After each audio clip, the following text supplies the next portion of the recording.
कि इस मास का, इस महीने का नाम ही पुरुषोत्तम है, तो विष्णु जी की या श्री कृष्ण जी की भक्ति तो पूरे महीने की ही जा सकती है। तो इसका मतलब ये महीना डिसिप्लिन के लिए, स्पिरिचुअलिटी के लिए, भक्ति के लिए, दान पुण्य के लिए ये बेस्ट महीना। सूर्य है भगवान विष्णु का अंश। कृष्ण जी बोल के गीता में लिखा है कि मैं प्लैनेट्स में सूर्य हूँ। ज्येष्ठ वो मंथ है जिसका कनेक्शन गंगा से और यमराज से। कि आप पूरा साल भाग दौड़ कर रहे हो, हर चीज़ के लिए प्रिपेयर कर रहे हो, आप फेस्टिवल्स मना रहे हो, बट एक महीना आप रुक जाओ। न शादियां होनी, न मकान के मुहूर्त होने, न कुछ और होना, न कुछ बाइंग होनी, न व्हीकल की, न प्रॉपर्टी, कुछ नहीं होना। आप आराम से डिसिप्लिन में रहिए, भक्ति में रहिए और उठ के नहा धो के तैयार हो जाए और मंदिर जाके आप वहाँ पे एक दिया जरूर जला के आएं। अगर आप गंगा पे भी जाएं तो वहाँ दिया जलाने का मौका मिलता है वहाँ पे। फूड हैबिट की अगर मैं बात करूँ तो फास्ट रखना बहुत बढ़िया रहेगा। इस जन्म के पापों का मुक्ति करने के लिए ये बढ़िया महीना है। इस महीने में जन्म लेने वाले लोग, अधिक मास में जन्म लेने वाले लोग, स्पेशली ज्येष्ठा की मैं बात करूं। हेलो, वेलकम एंड नमस्ते। मैं दीपांशी त्यागी, आपका बहुत बहुत स्वागत है हमारे चैनल पे। जो आज हम टॉपिक लेकर के आए हैं, कभी ना कभी आपने उसके बारे में ज़रूर सोचा होगा, वो है अधिक मास।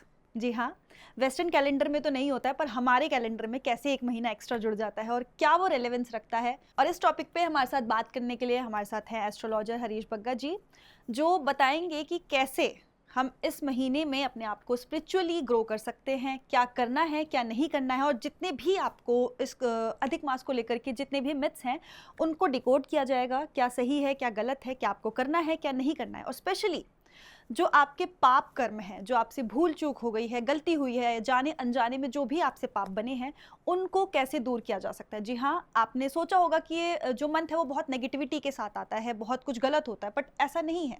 ये मंथ आपके पाप कर्मों को दूर करने के लिए बहुत ही अच्छा माना गया है। तो चलिए, आपका और समय ना लेते हुए हम सीधा बात करते हैं हरीश जी के साथ और जानते हैं कि आप क्या इस महीने में ऐसा करें कि ये आपको फल ही दे करके जाए।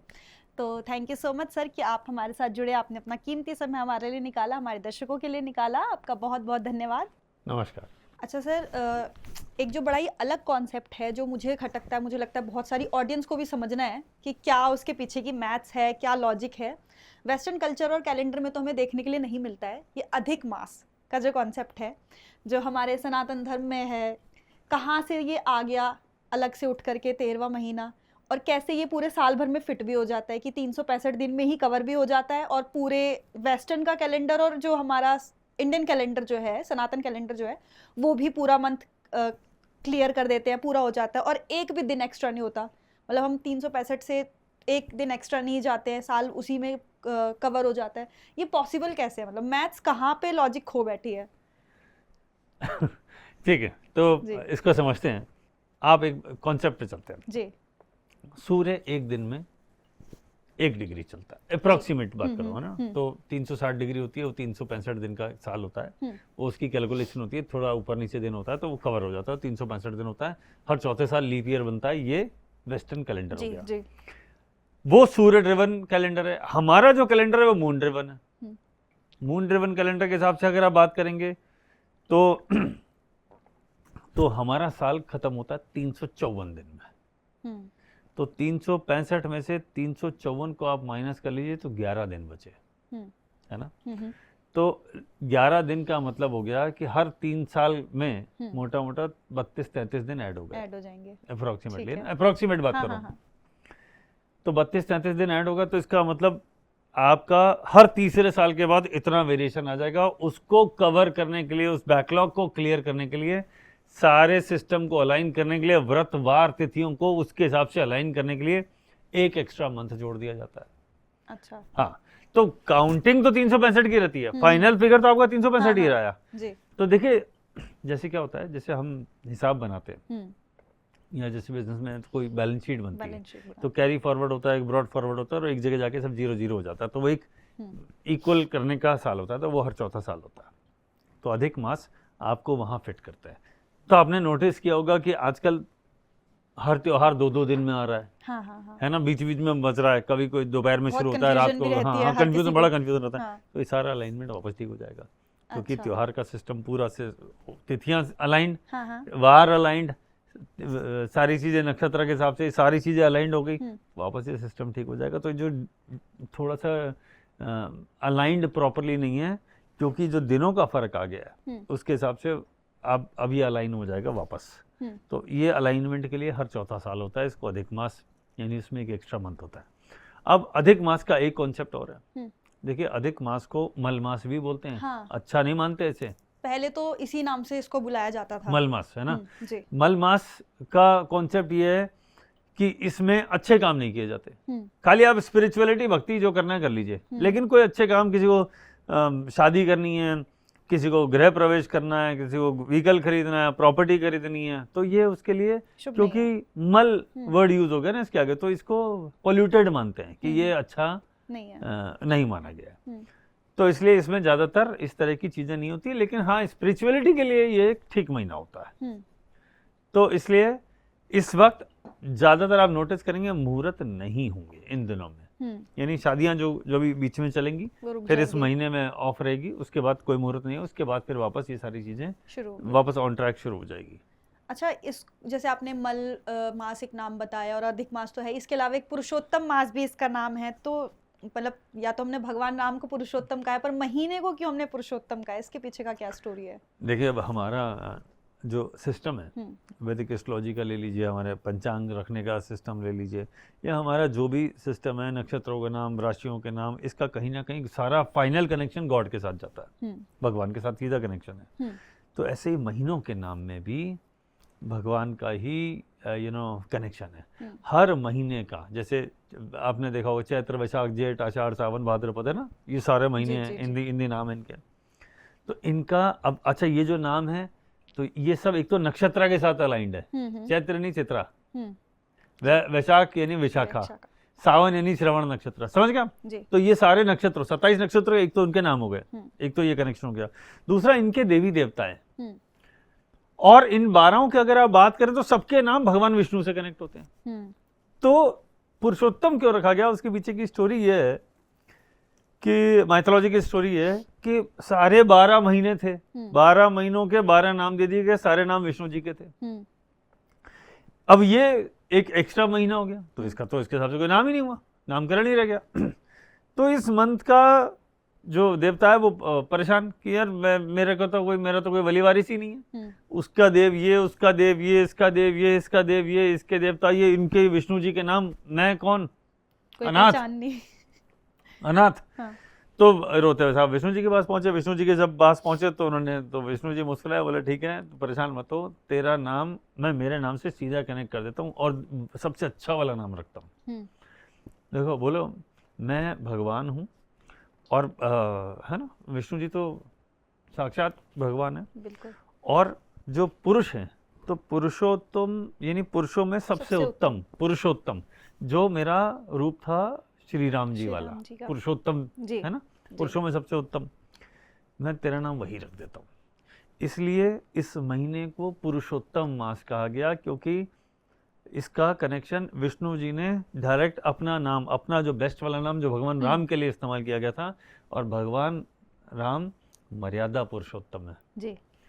तो इसका मतलब ये महीना मर्यादा के लिए, यानी डिसिप्लिन के लिए, स्पिरिचुअलिटी के लिए, भक्ति के लिए, दान पुण्य के लिए ये बेस्ट महीना है। आप समझ गए? भगवान राम को हम किस नाम से जानते हैं?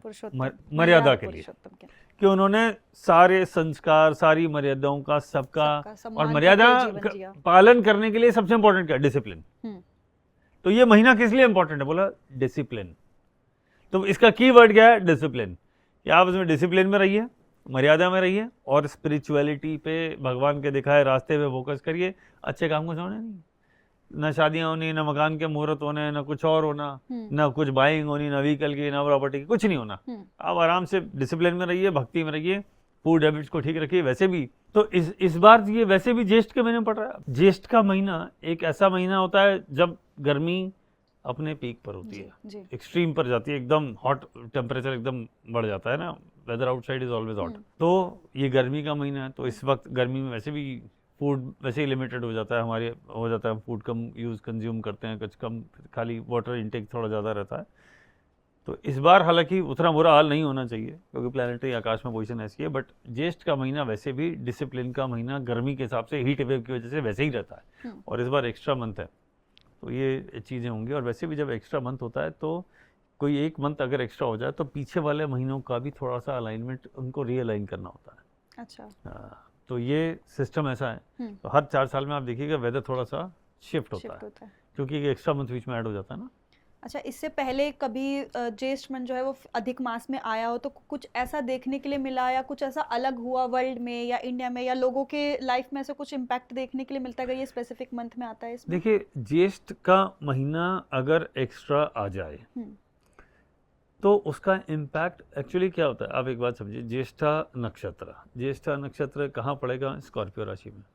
सीधा कॉन्सेप्ट समझ लीजिए, स्कॉर्पियो राशि 8 नंबर राशि, स्कॉर्पियो राशि। तो स्कॉर्पियो राशि में पड़ता है और जब जब ज्येष्ठ का महीना एक्स्ट्रा आता है तो ये महीना रिसर्च ड्रिवन होता है। अच्छा। तो जो साइंटिफिक रिसर्च होती है या जो ट्रांसफॉर्मेटिव रिसर्च होती है, यानी स्कॉर्पियो राशि इज फॉर ट्रांसफॉर्मेशन, है ना। वो डेथ की भी होती है, सर्जरी की भी होती है, ट्रांसफॉर्मेशन की भी होती है। अब ऐसा तो है नहीं कि उस महीने में डेथ रेशो हाई हो जाएगा, ये वो मैं उस टॉपिक पर नहीं जाना चाह रहा। लेकिन ज्येष्ठा अगर आपके पास एक्स्ट्रा मिला तो ये साइंस के लिए बहुत अच्छा होता है, नई टेक्नोलॉजी के लिए बहुत अच्छा होता है। और इसका जो संबंध है ये हमारे को कुछ ना कुछ हमेशा बेनिफिक ही रहता है। अच्छा। हाँ, Jyeshtha is not extra month is not very bad. ठीक है। कुछ और महीने हो सकते हैं जो आपको एक्स्ट्रा हो जाएं तो वो थोड़ा तंग कर सकते हैं, लेकिन स्पेसिफिकली अगर आप बात करें तो रिसर्च के लिए, आकाशीय चीज़ों के लिए, नए डॉक्यूमेंट साइन करने के लिए, आकाश के कोई मिशन जैसे मून मिशन, मार्स मिशन या और कोई मिशन होता है उसके लिए बहुत बढ़िया होता है। कोई नई साइंटिफिक रिसर्च के लिए this month is a fantastic month. तो आपको ऐसा नहीं होता है कि उसी महीने रिसर्च शुरू हुई, उसी महीने में खत्म हो गई, 30 दिन में सब कुछ हो गया, ऐसा नहीं होता है। वो क्या होता है, ये रिसर्च पुरानी चली आ रही होती है, इसके कंप्लीशन का समय होता है और इसके अनाउंसमेंट का समय होता है। तो आप जो पुराने समय से काम करते आ रहे हैं रिसर्च ओरिएंटेड, ये वो महीना है जिसमें ब्लेसिंग है कि आपका काम पूरा हो जाएगा, आपको सक्सेस मिल जाएगी, आपको कोई डिग्री अवार्ड होना है, कोई आपका रिसर्च अवार्ड होना है, जो भी होना है वो इस तरह का आपको उसके साथ नेम फेम कनेक्ट कर देगा। आपका टास्क पूरा कंप्लीशन का महीना है। मतलब जितना लोग इसको नेगेटिव समझते हैं, इसके पॉजिटिव इम्पैक्ट भी देखने के लिए मैडम पॉजिटिव ज्यादा है, नेगेटिव नहीं है इतने। अच्छा। ज्येष्ठा का में खाली एक ही समस्या है जो एक्स्ट्रा, क्योंकि अधिक मास है ना, एक ही समस्या है। और वो समस्या क्या है? सिर्फ आपके पास शादी के लिए, गृह प्रवेश के लिए, शुभ काम करने के लिए जो भी आपने करना है उसके लिए कोई मुहूर्त नहीं है। अच्छा। और कुछ नहीं है, रेस्ट ऑल इज गुड। तो इसलिए वो कोई समस्या नहीं है। लेकिन स्पिरिचुअलिटी के लिए, रिसर्चेस के लिए तो बहुत बड़े महीने। अच्छा, हम कुछ शुभ कार्य नहीं कर सकते हैं, बट और क्या ऐसी चीजें हैं जो हम कर सकते हैं? जैसे स्पिरिचुअलिटी में आपने बताया, और कोई इस पाथ पे जाना भी चाहता है तो कैसे ये मंथ उसको हेल्प कर सकता है, या वो किस पाथ को चूज करे? कोई अगर चाहता है कि अपनी लाइफ को वो स्पिरिचुअलिटी की तरफ मोड़े या इस अवेकनिंग एक अपने लाइफ में लेकर के आए उस चीज से रिलेटेड, तो क्या क्या लोग कर सकते हैं उस चीज के लिए? ज्येष्ठ वो मंथ है जिसका कनेक्शन गंगा से और यमराज से, अच्छा, उन दोनों से कनेक्शन आता है। तो आप, और देखिए मौसम गर्मी का, तो आप गर्मी के मौसम में गंगा में जाके स्नान करेंगे तो वैसे ही शीतल और पावन हो जाएंगे। एक तो हो गया। अच्छा, क्या होता है, ये यमराज, यम का कनेक्शन है, यानी डेथ से कनेक्शन है।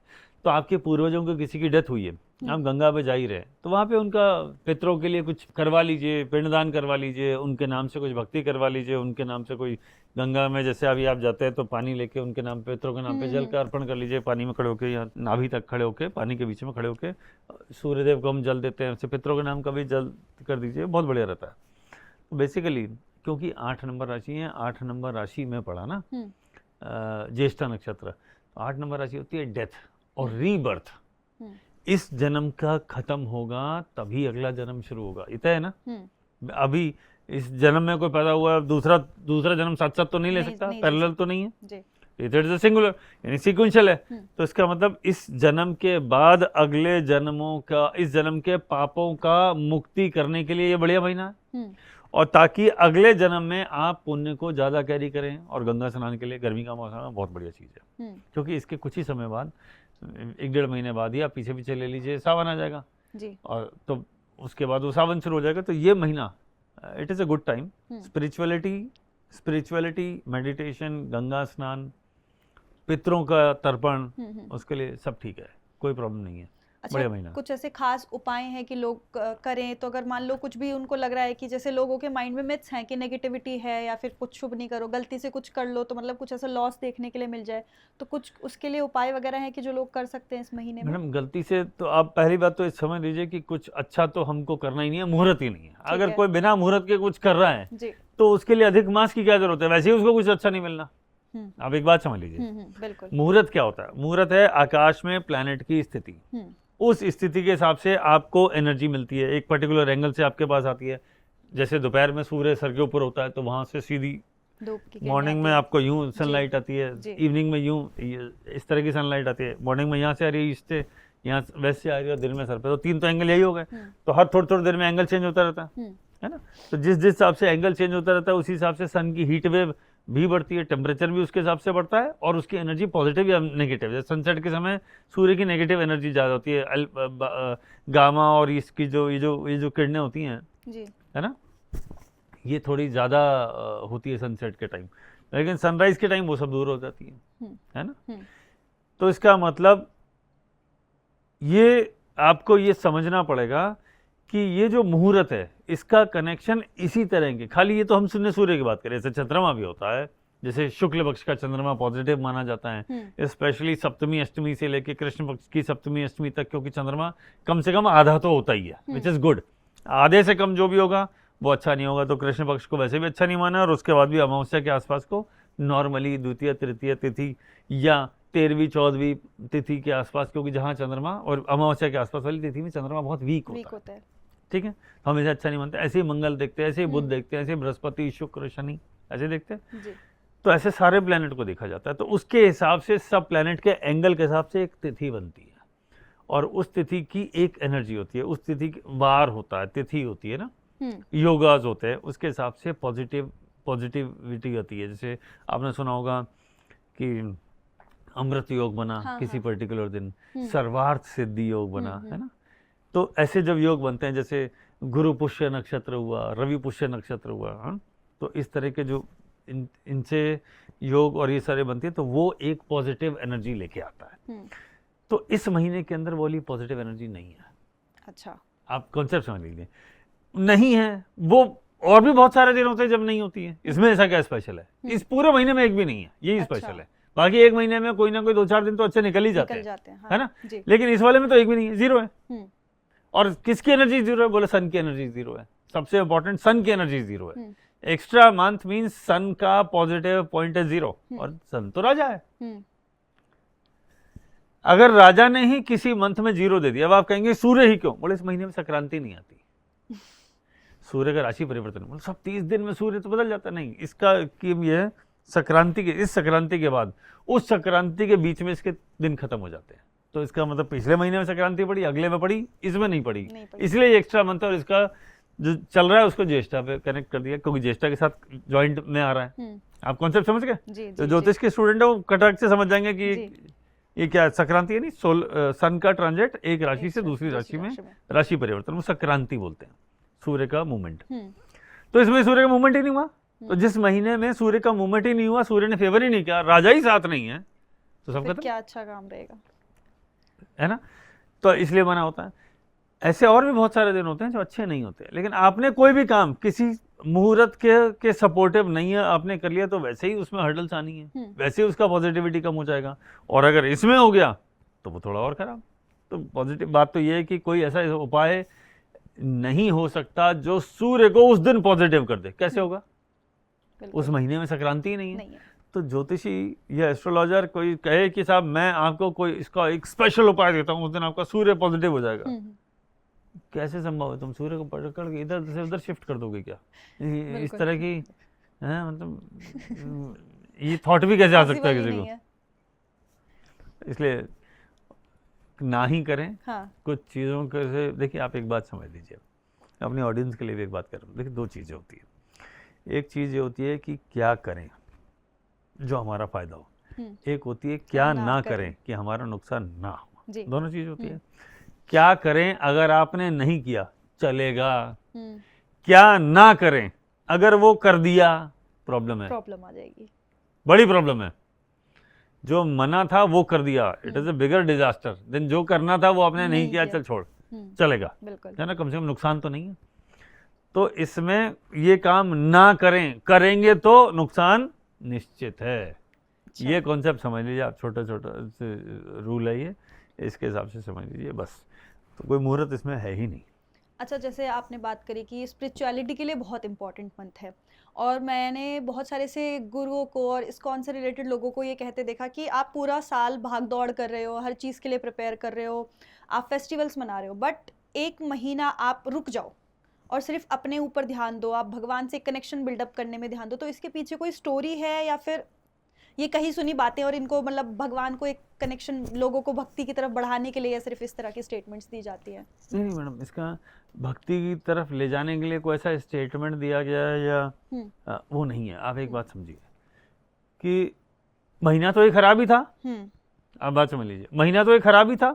और क्यों खराब था? कि सूर्य की पॉजिटिविटी नहीं है। सूर्य कौन है? सूर्य है भगवान विष्णु का अंश। कृष्ण जी बोल के गए, गीता में लिखा है कि मैं इनमें प्लैनेट्स में सूर्य हूं जी। और सूर्य किसका कारक है? आत्मा का। आत्मा किससे कनेक्टेड है? परमात्मा से। परमात्मा मीन्स सुप्रीम आत्मा, इस परमात्मा। तो आत्मा परमात्मा का अंश है। सूर्य आत्मा का सिग्निफिकेटर है। तो इसका मतलब जब सूर्य साथ नहीं है तो आत्मा और परमात्मा का ब्लेसिंग नहीं है। तो ऐसे वक्त अगर आप कुछ करेंगे तो जब आपको ब्लेसिंग नहीं मिल रहा है तो आपको क्या करना चाहिए? आपको उसको भगवान से प्रार्थना करनी चाहिए कि ब्लेसिंग दो। वो उसी महीने मिल जाएगी ये मैं नहीं कह सकता, मुझे नहीं पता कि वो उसी महीने मिल जाएगी कि अगले महीने मिलेगी, पर आप ये बात समझ लीजिए इट इज़ अ प्रोसेस। आपको वो महीना भक्ति का है। देखिए हमारे 12 महीनों में अलग अलग तरह के त्यौहार होते हैं। कभी जन्माष्टमी आता है, कभी गणेश चतुर्थी आता है, कभी शिव जी के त्यौहार आते हैं, कभी देव उठनी एकादशी आती है, और वैसे भी 24 तरह की एकादशी होती है। कभी हम इस पर बात करेंगे। 24 एकादशी का एक अपना अलग महत्व है। दिवाली आई, होली आई, मकर संक्रांति आई, हमारा पूरे साल कुछ ना कुछ चलता रहता है। तो हम पूरे साल कहीं ना कहीं बिजी रहते हैं, त्योहारों में रहते हैं, एंजॉय करते हैं। तो अधिक मास आने का मतलब है प्लीज वेट, रीसेट, वेट करिए, रुकिए और भगवान की भक्ति में लगे रहिए, क्योंकि इस वक्त आप अच्छा तो कुछ कर नहीं पाएंगे। कोई पब्लिक सेलिब्रेशन होना नहीं, कोई व्रत नहीं है, कोई त्योहार नहीं है, कोई शुभ ही नहीं है। तो भक्ति करके आप उसको अलाइन कर लीजिए। जब भगवान का आशीर्वाद प्राप्त नहीं है तो उसको आप अलाइन कर लीजिए भक्ति में करके, ताकि आपको आशीर्वाद मिल जाए। फिर आप पीछे अगले महीने से तो वापस सब नॉर्मल शुरू है, कोई प्रॉब्लम है नहीं। तो ये जो कहा गया है, ये जो सब लोग कहते हैं कि आपने जिन जिन का नाम लिया, बोला कि साहब ये कह रहे हैं कि ये बहुत अच्छा महीना नहीं था, दे आर राइट, वो ठीक कह रहे हैं। और इसके पीछे ज्योतिष का जो टेक्निकल रीजन है, संक्रांति नहीं पड़ रही है महीने में, तो बात खत्म। तो सूर्य की पॉजिटिव एनर्जी आएगी नहीं है। सूर्य ही नहीं है जो पूरी दुनिया को चला रहा है, वो ही साथ नहीं है। जब भगवान ही आपके साथ नहीं है तो आप क्या कर लोगे? कुछ नहीं, कुछ कर ही नहीं पाओगे। ठीक है, तो ये कॉन्सेप्ट हो गया। अब वो क्या करना चाहिए इसमें? चैंटिंग करनी चाहिए, यानी मंत्र जाप कर लेना चाहिए। मंत्र जाप के लिए बहुत बढ़िया। देखिए ये महीना मेडिटेशन के लिए, योगा के लिए, स्पिरिचुअलिटी के लिए, भगवान को याद करने के, एक जगह रुक के शांति से उसकी भक्ति करने के लिए। तो आप क्या क्या कर सकते हैं? आप चैंटिंग कर सकते हैं, गीता पढ़ सकते हैं, भागवत पढ़ सकते हैं, भगवत पुराण पढ़ सकते हैं। इस तरह की जो चीज़ें ना, हमारे जो ओल्ड चीज़, जैसे गीता पढ़ना, गीता तो श्री कृष्ण ने खुद ने दी है, वो तो खुद ही विष्णु अवतार है। तो गीता पढ़ना इसके लिए बहुत अच्छा रहेगा। अगर कोई मंत्र जाप करना है कर सकते हैं। कोई डोनेशन करना है, डोनेशन के लिए बहुत बढ़िया महीना। यानी मान लीजिए आपका कोई प्लैनेट खराब है, एक एग्जाम्पल ले लेते हैं, जो सबको आधी दुनिया मानती है कि हमारा ये तो खराब ही है, राहु केतु शनि की बात कर रहा हूँ, राहु केतु शनि की बात कर रहा हूँ, कोई सब दुखी करते हैं। कम से कम इनकी चीज़ों को डोनेशन कर दीजिए। तो जैसे मान लो शनि आपका खराब है, मैं बात कर रहा हूँ खराब की, पहले आइडेंटिफाई करना पड़ेगा कौन सा खराब है, क्योंकि अच्छे प्लैनेट का डोनेशन नहीं होता। तो ये वो महीना है, उसका डोनेशन कर दीजिए। प्लैनेट की जो रिप्रेजेंटिंग चीज़ें होती हैं उसकी सर्विस कर दीजिए। यानी जैसे शनि किसको रिप्रेजेंट करता है? लेबर क्लास, मजदूरों को करता है, कंस्ट्रक्शन लेबर को, उनकी सेवा कर दीजिए, उनको कुछ कपड़े दे दीजिए, उनको कुछ खाने के लिए दे दीजिए, उनको पूछ लीजिए। गर्मी का मौसम हुआ, पानी का इंतजाम कर दीजिए उनके लिए, पेड़ पौधों में पानी डाल दीजिए, बहुत ज़्यादा हीट रहती है। पक्षियों के लिए, बर्ड्स के लिए, जानवरों के लिए पानी का इंतजाम कर दीजिए। तो हम करते ही रहते हैं, गर्मियों में तो वैसे भी करना पड़ता है। और यही सारी चीज़, दान पुण्य मेडिटेशन, ये उसी का महीना है। तो आप सेलिब्रेशन में बिजी नहीं है, थोड़ा इनकी सेवा कर लीजिए, जीव जंतुओं की, फायदे में रहेंगे। कोई राशियों के लिए ऐसा कुछ है कि किसी स्पेसिफिक राशि को क्या अपना जो लाइफ पाथ है वो उस ओर मोड़ लेना चाहिए या फिर कुछ स्पेसिफिक करना चाहिए इस महीने में? देखिए, आप बात करें किसी स्पेसिफिक राशि के लिए, मैं इसको स्पेसिफिक राशि से कनेक्शन नहीं देना चाह रहा। आप जो भी जिस भी देवी देवता की भक्ति कर सकते हैं या जो करते हैं या जो आपके इष्ट देव है ना, उसी को फॉलो कर लीजिए। और आपको कुछ समझ में नहीं आ रहा तो क्योंकि इस मास का, इस महीने का नाम ही पुरुषोत्तम है, तो विष्णु जी की या श्री कृष्ण जी की भक्ति तो पूरे महीने की ही जा सकती है। गीता हो गया, भागवत हो गया, इसको पढ़ा ही जा सकता है। या घर में कोई इस तरह का आपने कोई जैसे रामायण का पाठ रख लिया जी, तो वो एक बहुत बढ़िया चीज़ है कि घर में आपने कोई हैप्पीनेस नहीं है, तो स्पिरिचुअलिटी है। जैसे घर में कुछ लोग सुंदरकांड करते हैं, कुछ रामायण का, भागवत देख के करते हैं। हाँ, तो वो आप चीजें कर सकते हैं, खुद पढ़ सकते हैं। उसमें कोई सेलिब्रेशन नहीं होता, अपने भगवान का नाम ही तो है, स्पिरिचुअल कनेक्शन, वो कर लीजिए, मंत्र जाप करिए, मेडिटेशन करिए। और हो सके तो गंगा स्नान कर लीजिए। गंगा बहुत सारे शहरों में से होकर निकलती है, हरिद्वार है, ऋषिकेश है, अपना इलाहाबाद है, बनारस है, सारी जगह। तो आप कहीं पे भी जाके आप वहाँ जाके गंगा स्नान कर सकते हैं। कोई स्पेशल घाट पे चले जाइएगा, जिस बीच में से है उसको नहीं, घाट स्पेसिफिक, वहाँ जाके उसमें स्नान करिए, वहाँ बैठ कर आराम से मेडिटेशन करिए सनराइज़ के समय। बहुत आनंद आने वाला है, चीज़ें ठीक हो जाएंगी। और सूर्य को जरूर जल अर्पण कर दीजिएगा और पितरों को जरूर कर दीजिएगा, बस। और कुछ स्पेशल नहीं है कि राशि के लिए कुछ स्पेशल कुछ नहीं है, ये तो सिर्फ ये सिंगल फोकस्ड चीज़ है। सीधा जाइए भगवान विष्णु की या कृष्ण जी की भक्ति में और उनको डेडिकेट कर दीजिए, या अपना जो भी आपके इष्ट देव है उनकी भक्ति कर लीजिए। एक और इम्पॉर्टेंट पॉइंट, देखिए ये महीना जो है, ये महीना अधिक मास है और ये स्पिरिचुअलिटी का महीना है, तो डिसिप्लिन बहुत इंपॉर्टेंट रोल प्ले करेगा। इसका मतलब सुबह जल्दी उठना है, नहाना है ना। ब्रह्म मुहूर्त में अगर आप थोड़ा सुबह जल्दी सूर्योदय से पहले उठ जाएं और उठ के नहा धो के तैयार हो जाए और मंदिर जाके आप वहाँ पे एक दिया जरूर जला के आएँ। अगर आप गंगा पे भी जाएं तो गंगा पे वहाँ पे आपको मिलता है, वहाँ दिया जलाने का मौका मिलता है, वहाँ पे आप दिया जरूर जला के आएँ। दिया जलाना ये बहुत इम्पोर्टेंट है। अगर एक रिचुअल की आप बात करें तो एक दिया रोज जलाएं, दूसरा जब भी आप गंगा पे जाएं तो वहाँ दिया जरूर जला के आएँ, इस महीने के अंदर स्पेशली जी। और फूड हैबिट की अगर मैं बात करूं तो फास्ट रखना बहुत बढ़िया रहेगा। अगर आप फ्रूट्स पे रहें तो ज़्यादा अच्छा, लेकिन 30 दिन फ्रूट्स पे रहना अगर डिफिकल्ट भी होता है तो कम से कम एक टाइम तो फ्रूट्स पे रहना बनता है।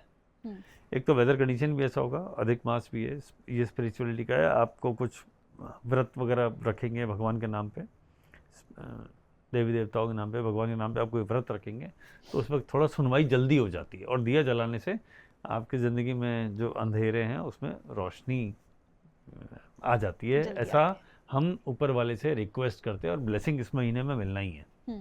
तो ये ब्लेसिंग, गॉड के ब्लेसिंग के लिए ये ठीक चीज़ है, ये कर लेना चाहिए। ये एक रिचुअल है जो सबको कर लेना चाहिए जी।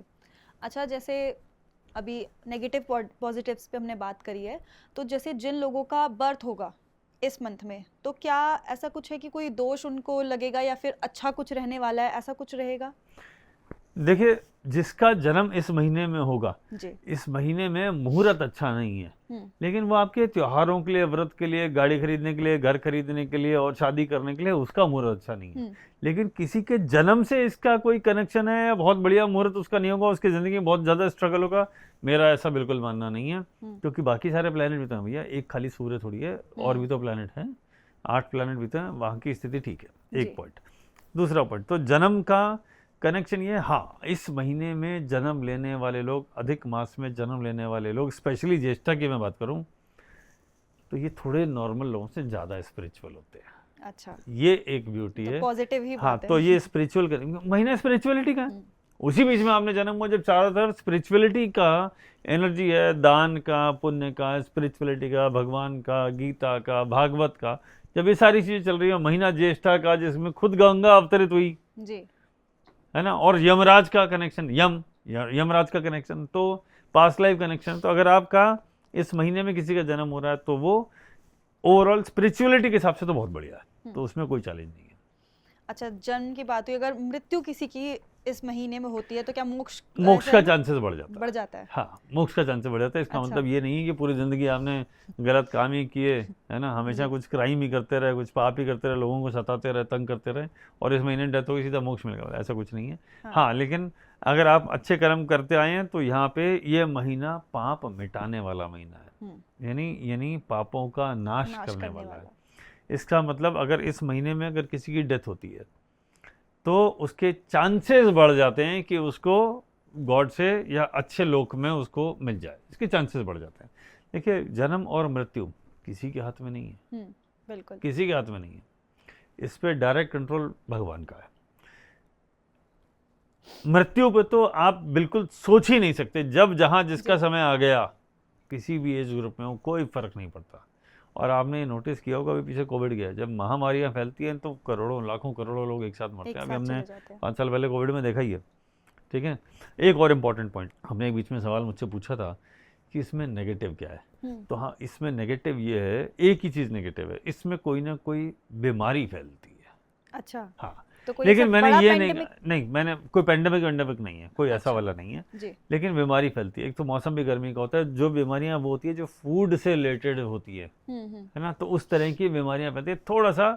और अपन उसमें व्रत कर रहे हैं, क्या कहा गया है, व्रत कर रहे हैं, फ्रूट्स पे आ रहे हैं, एक टाइम का खाना स्किप कर रहे हैं, तो क्या है, वो जो फूड से रिलेटेड जितनी बीमारियां आनी थी वो सेटल्ड।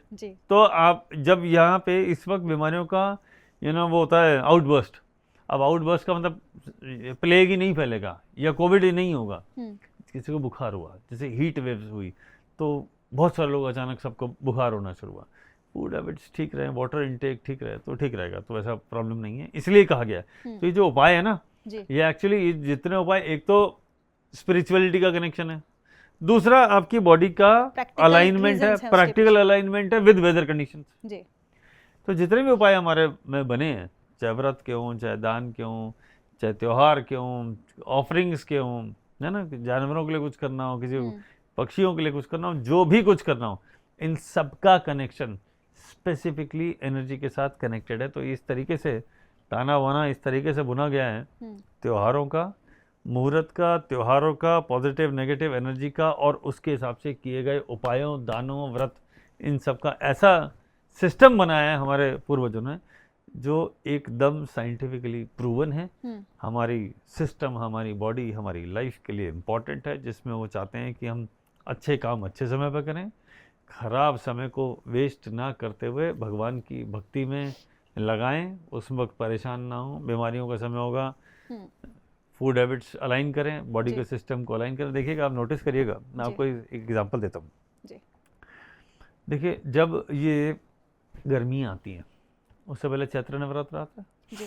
चैत्र नवरात्र में हम क्या करते हैं, फास्ट, और उसके बाद क्या करते हैं, फास्ट करते हैं, और उसके बाद कन्याओं खाना खिला के उनको गिफ्ट दे के रवाना करते हैं। उसके इमीडिएटली बाद वेदर चेंज होता है और गर्मियाँ शुरू हो जाती हैं।